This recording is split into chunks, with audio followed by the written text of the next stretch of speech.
তো hey guys, welcome back to my new video. আজকে অনেক দিন পর চলে এলাম একটা নতুন একটা ভিডিও নিয়ে। আজকে আমি যাচ্ছি প্রভু শ্রীরাম মন্দিরের দর্শনে। তো অনেক দিন ধরে যাওয়ার ইচ্ছা ছিল, প্রায় যাবো করে যাওয়া হচ্ছিল না। তো আজকে আমি যেতে চলেছি। সন্ধ্যাবেলা 7টার সময় দোকান বন্ধ হয়ে যাবে, মানে মন্দির বন্ধ হয়ে যাবে। এখন বাজে 5টা বাজে। তো দেখি কতক্ষণের মধ্যে যেতে পারি। সাইকেল নিয়ে যাবো, তো বহুত দিন পর আমি যাচ্ছি বিধাননগর। তো ফাইনালি আমি রেডি। তো এবার আমি আমার উড়ন্ত পঙ্খিরাজকে নিয়ে বেরিয়ে পড়বো সাহা করে। তার আগে দেখে নেবো অবশ্য পাম্প আছে কিনা।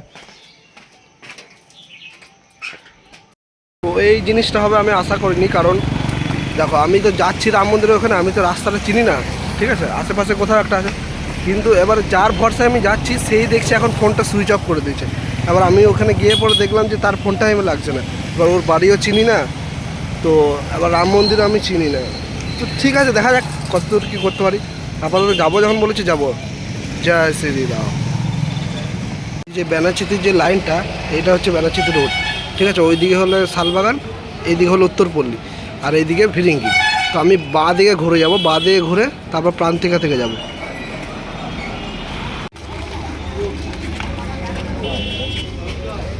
দাদা একটা চা দেবে? দাদা ভালো আছো? আপনাদের আশীর্বাদে চলছি দাদা। একটা চা দেবে? বড় ভাই শুনবে দাদা। এইদিকে যে বাস স্ট্যান্ডটা আছে, এই বাস স্ট্যান্ড থেকে বাস ধরলে বিধাননগর বাস যাওয়া যায় এই দিক থেকে, ঠিক আছে। তার উল্টো দিকে চায়ের দোকানটা। দেখো গাইস, এখানে কত সুন্দর সুন্দর ঠাকুর পাওয়া যাচ্ছে রাস্তায়। আজকে হচ্ছে সরস্বতী পুজোর দিনে। তার উল্টো দিকে অনেক ঠাকুরের দোকান আছে, এই দেখো সব দেখতে পাবে। পরপর দিয়ে পুরোটাই ঠাকুরের লাইন, পুরোটাই ভর্তি।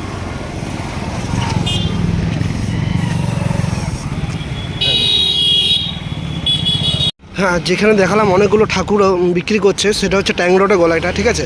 ওই ট্যাং রোডে গলাইটার থেকে একদম সোজা মানে যেতে হবে।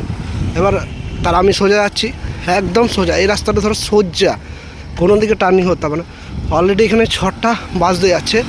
আমি জানি না 7টার মধ্যে পৌঁছাতে পারবো কি না, বা ওখানে পৌঁছে কি শ্রীরামের দর্শন পাবো কি না আমি জানি না। তবে দেখা যাক, যাওয়া তো হোক। আগে আগে এই রাস্তায় প্রচুর যাওয়া আসা করতাম, প্রায় 1 বছর আগে এখানে বিধাননগর আসতাম রিপোর্ট করার জন্য। তো তোমরা তো দেখতেই পেয়েছো আগের ভিডিওগুলোতে। অনেক দিন আগে যদি ভিডিও পোস্ট করেছিলাম, সেই ভিডিও দেখতে যাও, তাহলে দেখতে পাবে যে আমি এখানে বিধাননগর আসতাম। স্যারের বাড়িটাও দেখিয়েছি, যেখানে রিপোর্ট করাতে যেতাম। এখন তো আর যাওয়া হয় না, চিনি তো ডক্টর তো আর নেই, ওই জন্য আমি কথা বলতে অসুবিধা হচ্ছে, কারণ সাইকেল চালাচ্ছি, তো চালাতে চালাতে ভিডিও করছি। এই বাইরে যে ইয়েটা দেখতে পাচ্ছ, এটা হচ্ছে সিএমআরআইয়ের কলোনি, ঠিক আছে। এখানে একটা কলোনি, ঠিক আছে। এখানে একবার এসেছিলাম অনেক দিন আগে এক্স রে করার জন্য। আর এই দিকে হচ্ছে বাল্ব সাপ্লাইয়ের মোড়, মানে ওই দিকটাতে। আর আমরা যাব এই দিকে সোজা একদম। তো এটা হচ্ছে সেপকো মোড়। এই যে সেপকো মোড় থেকে আর সোজা যেতে হবে, আর 4-5 কিলোমিটার মতো। আমি আন্দাজে বললাম, আমি পুরোপুরি জানি না যে 4-5 কিলোমিটার হবে কিনা। তো 4-5 কিলোমিটার মতো আরও সোজা যেতে হবে। ওখান থেকে আমি যেখানে রিপোর্ট করাতে যেতাম, 4-5, এখান থেকে আরও 4-5 কিলোমিটার ওটা।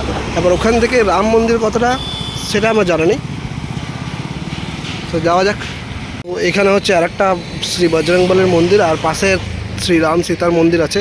এখানে আগে আসতাম ডেইলি, এই রাস্তা দিয়ে ক্রস করার সময় প্রভুকে প্রণাম করে যেতাম। এই রাস্তার দিকে আবার আর একটু সোজা চলে যেতে হবে আমাদেরকে, তারপর পড়বে ফুলজোর মোড়।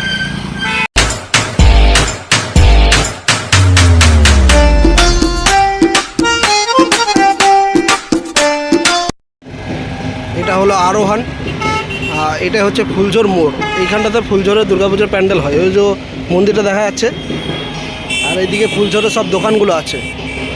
ঠিক ওই রকম অনুভূতি হচ্ছে আমার, যেরকম 1 বছর আগে যখন রিপোর্ট করাতে আসতাম, সেম সব কিছুই একই আছে। খালি আমার পিঠে আমার রিপোর্টের ব্যাগটা নেই।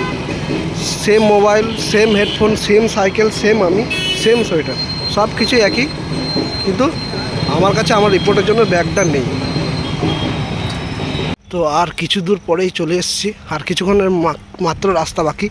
এই হচ্ছে সেই রাস্তা, শুনশান রাস্তার মাঝখান দিয়ে পেরিয়ে যেতে হতো আগে। আগে তো গাটা কীরকম ভয় ভয় লাগতো, এখন আর সেরকম ভয় ভয় নেই। এই দেখো, এদিকে কারেন্টের মনে হয় এটা কিছু একটা আছে। আর এই সাইডে জঙ্গল। এটা জঙ্গলটা ক্রস করলেই মিশন হসপিটাল। মিশন হসপিটাল থেকে কিছুটা এগোলেই পাওয়া যাবে বলতে মানে যেখানে আমি রিপোর্ট করতে যেতাম সেখানে। এবার ওখান থেকে রাম মন্দির হয়তো খানিকটা দূর। ফাইনালি আমরা রাম মন্দিরের কাছে চলে এসেছি। এখানে আমি সাইকেলটা রাখলাম, এবার এখানে ঢুকবো। চলো, রাম মন্দিরের ভেতরে আমরা ঢুকেই গেলাম। কিন্তু খুব ভয়ও লাগছিলো, কারণ গার্ডটা বললো ভিডিও করা যাবে না, তবু আমি ভিডিও করছি। আর চারি সাইডে ফুলগুলো দেখতে পাচ্ছ, দূর থেকে রাম মন্দিরটাকে দেখা যাচ্ছে। এদিকে ফুল আছে।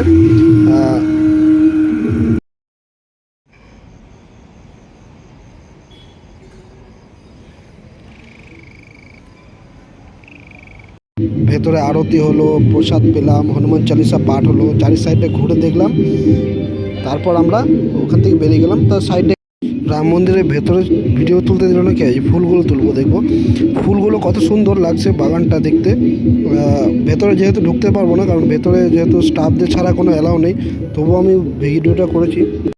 এই যে ভেতরে তো খুব ভালো করে ভিডিও করতে পারলাম না, তো এখান থেকে ভিডিওটা দেখাচ্ছি। এই যে রাম মন্দিরটা দেখা যাচ্ছে, এই যে রাম রাম।